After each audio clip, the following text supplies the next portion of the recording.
Magali Dieu, je suis toulonnaise, je suis comédienne depuis, on va dire, une trentaine d'années. J'ai 50 ans aujourd'hui, enfin pas aujourd'hui, mais j'ai 50 ans. Et, je suis par désir, par talent aussi, coach en développement personnel. Alors c'est un mot très à la mode aujourd'hui, mais en fait je l'étais bien avant que ça soit à la mode, c'est-à-dire que j'aime profondément les gens. Voilà, je les trouve magnifiques, j'adore l'humanité qui se dégage de chaque personne et j'aime tellement ça que mon talent c'est d'arriver à l'extraire quand la personne n'a plus confiance en elle ou n'a pas d'estime de soi. Alors j'ai une formation de cirque au départ chez Annie Fratellini. Après je suis partie très vite dans des compagnies de théâtre qui m'ont engagée à Bruxelles, au Québec, un peu partout. On a très vite fait avec une compagnie une émission quotidienne à la télé en Belgique pour enfants. Voilà, j'ai beaucoup baroudé parce que je m'ennuyais vite ou alors j'étais très curieuse de tout et d'autres choses. J'ai été sportive de haut niveau au niveau du parapente, j'ai fait championnat du monde. Voilà, il fallait que je teste beaucoup de choses. Et après, j'ai eu des enfants tardivement, vers 38 ans. Aujourd'hui, j'ai 3 filles. Et dès la première naissance de ma première fille, tout d'un coup m'est venue la nécessité, le besoin de faire des études. J'étais allée jusqu'au bac laborieusement. Et puis, donc, quand j'ai eu cet enfant, quand je l'ai regardé dans les yeux, je me suis dit, mais là, il faut que je fasse des études. Et heureusement, en France, on a la possibilité de reprendre des études. Et donc, à 40 ans, j'ai fait 2 masters. Un master ressources humaines coaching et un master création d'entreprise. Qu'est-ce qui a déclenché ce besoin de faire des études? C'est uniquement l'enfant? Oui, c'est son regard. C'est tout d'un coup, je ne pouvais pas soutenir le regard de ce bébé si je n'avais pas fait d'études. Je ne me sentais pas de lui dire tu vas faire des études si moi je n'en avais pas fait, par exemple. Le diplôme était important. Oui, la reconnaissance. La reconnaissance par le monde extérieur. Parce qu'en fait, je me suis construite toute seule, en tout cas c'est la sensation que j'ai. Et là, tout d'un coup, il fallait une reconnaissance officielle. Alors, vous avez créé une méthode très particulière d'accouchement, naître enchanté par l'expression vocale ajustée. Ouais. De quoi s'agit-il? Donc, au moment de l'accouchement de mon premier enfant, j'étais dans une voiture coincée dans les embouteillages. Cet accouchement s'est déclenché. Et il y avait une petite fille dans la voiture de 6 ans. Et moi, je me suis dit, si je hurle de douleur, je vais juste traumatiser l'enfant et ça ne va pas être possible. Et donc, du coup, j'ai eu l'idée intuitivement de vibrer ma contraction douloureuse. Chaque fois qu'il y avait une contraction, je vibrais et en plus, je faisais un grand sourire pour rassurer l'enfant. Je disais, ah, t'inquiète pas, quoi. Et du coup, je me suis rendu compte que mon corps s'ouvrait. Et comme j'étais avec ce grand sourire, ce oui psychique faisait une ouverture aussi. Alors j'avais une ouverture physique par la vibration et une ouverture psychique par le oui. Et cette conjugaison m'a permis de mettre au monde, en dépassant mes peurs, le temps et puis la douleur, quoi. Et je me suis dit, super, c'est chouette, j'ai eu de la chance. Je ne me suis pas trop rendu compte à ce moment-là. Alors on connaît l'accouchement sans douleur depuis très longtemps, des décennies. Il y a une différence avec cette technique d'accoucher sans douleur? Alors, le fait qu'on demande, on invite la mère et le père, s'ils le souhaitent, à faire une vibration, ça permet d'abord de faire un décadrage, c'est-à-dire que pendant qu'elle vibre la douleur passe au second plan, donc c'est une manière de la traverser. Et puis c'est une manière aussi de se rendre compte qu'on met au monde. C'est-à-dire qu'il y a aussi psychiquement, à chaque vibration, tiens, je suis en train de devenir parent. Il y a vraiment quelque chose qui s'incarne, quoi. Je pense que toutes les méthodes qui marchent sont bienvenues, quoi. Ça là, la vibration, elle marche, elle peut très bien ne pas convenir pour des gens qui n'ont pas envie de vibrer. Mais pour l'instant, en milieu hospitalier, elle est très très efficace parce que ça permet aussi de maintenir une bulle de respect par le son. Vous voyez, quand ça rassure le personnel médical qui est moins tenté de surintervenir parce que le personnel médical, lui, il est vraiment, comment je pourrais dire, formé à éviter la pathologie. Alors est-ce que je suis d'ailleurs sûrement tombée au bon moment, c'est-à-dire qu'on était au moment où il y avait énormément de péridurale, 93% de péridurale, énormément aussi de césariennes, et les femmes depuis 8-10 ans ont commencé à se plaindre de ce non-choix. Voilà. Réclamer un peu plus de liberté, réclamer une réappropriation de l'acte de mettre au monde son enfant. Et je pense que ce qui a joué, c'est que j'ai quand même mis au monde 5 enfants, dont un enfant qui était décédé. Il a fallu faire un avortement médical. J'ai continué à faire les sons et j'ai trouvé des choses fondamentales. Et là, il y a un respect quand même du personnel médical en se disant, bon, c'est pas une uluberlu qui arrive. On fait un protocole de recherche aussi à l'hôpital de Pertuis.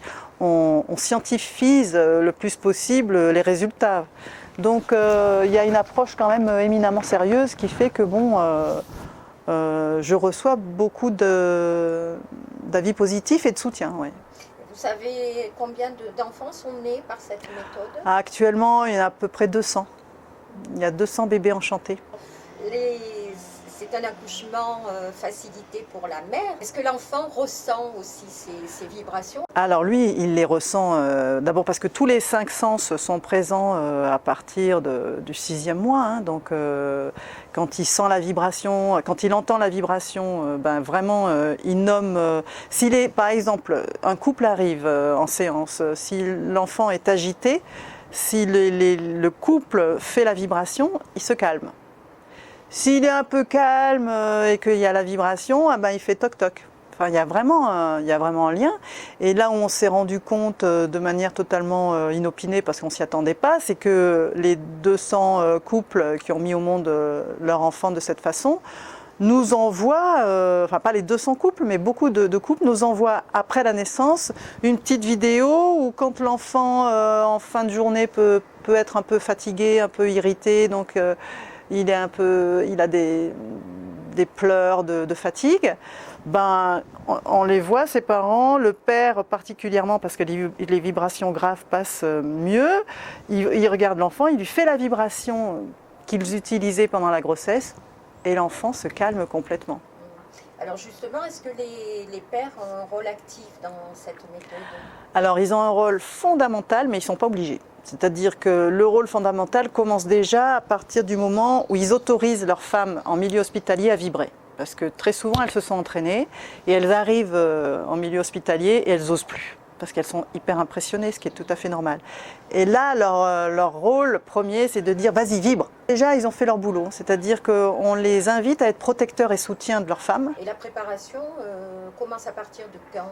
Pour la future mère? Alors c'est vraiment égal, c'est vraiment différent pour chacune des femmes. Il y a des femmes qui viennent faire la préparation, qui est de 5 séances, avant même d'être enceinte, parce que elles ont des difficultés, et elles se disent que de faire la préparation, ça va les aider à tomber enceinte. Voilà, ça c'est des extrêmes. Après il y a des femmes qui viennent au dernier moment, ça aussi c'est un autre extrême. Après il y a un moment qui est l'idéal, c'est entre 7 et 8 mois. Mais ces vibrations, est-ce qu'elles sont valables aussi en situation de stress, par exemple? Elles pourraient être valables dans d'autres conditions particulières? Ça c'est sûr, c'est-à-dire que si à un moment donné vous êtes très très impressionné par quelque chose, un ravin que vous devez passer, un examen et vous attendez dans la salle et vous faites une petite mélodie, et vous vous mettez en action, vous allez le traverser votre ravin. Vous faites un décadrage et bien sûr que ça fonctionne. Oui, oui. Il faut l'expérimenter, mais bien sûr. Est-ce que ça pourrait avoir un lien, ces vibrations, avec la thérapie musicale? On parle beaucoup de musicothérapie? Oui, la musicothérapie. Bien sûr, bien sûr. Il y a des musicothérapeutes qui utilisent beaucoup la musique pour les personnes de troisième âge. Quand on s'observe, alors pas tout le monde, hein, parce qu'on a tous deux sens particuliers qui nous sont chers. Donc pas tout le monde a l'ouïe qui fait partie de leur sens premier, je dirais. Mais par exemple, des fois, vous passez des semaines à écouter tout le temps le même morceau. Il vous apaise, ou alors il vous donne la pêche. Et puis vous l'aurez écouté 4 ans après, ça vous insupporte, c'est-à-dire qu'il n'a plus la même fonction réparatrice ou dynamisante ou apaisante. Et cette méthode peut se pratiquer partout? Partout, à la maison, à l'hôpital, hyper médicalisé comme une petite maternité. Alors cette méthode empirique, finalement, a donné lieu à un livre que vous avez écrit. Ouais. Vous pouvez nous en dire 2 mots? Eh ben, je l'ai là, donc c'est vraiment... je suis très très fière de ce livre, d'abord parce qu'il est aux éditions Actes Sud. Il s'appelle « Pour une grossesse et une naissance heureuse, naître enchanté ». Donc il y a Patrice Van Hersel, qui est un journaliste, qui a passé sa vie à travailler sur les 2 passages, la mort, il a écrit La Source Noire, et puis la naissance. Donc lui ouvre le livre en parlant du passage initiatique, de pourquoi, en quoi est-ce un passage initiatique et pourquoi c'est important de le vivre en conscience. Il y a Benoît Le Goédec, qui est un sage-femme qui a été sage-femme en milieu hospitalier, en libéral, qui a fait de l'accouchement à la maison. Donc il peut vraiment, qui nous parle, lui, de la naissance aujourd'hui en France.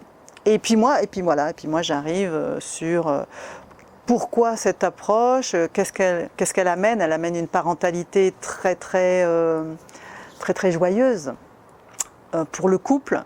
Une connivence de couple renforcée, une joie et vraiment une estime de soi. C'est là où on boucle la boucle pour moi, c'est-à-dire qu'à un moment donné, il y a 3 naissances, quoi. Il y a la naissance de l'enfant, il y a la naissance de l'homme dans protecteur et soutien, et il y a la naissance de la femme dans sa partie héroïque. Oui, j'ai mis au monde, quoi. Dans ce livre, ce dont je suis le plus fière, c'est du film. C'est-à-dire qu'à la fin, il y a un film d'une heure, un vrai film, quoi, d'1h15, sur les témoignages des parents, l'interview de Marie-Claire Busnel, qui est la grande spécialiste française reconnue mondialement, qui a travaillé toute sa vie sur la communication bébé-maman, enfin mère-enfant, enfant-mère. Et les parents qui, avec césarienne, avec péridurale, sans rien, mais avec quand même la douleur, disent comment ils ont traversé la naissance de leur enfant.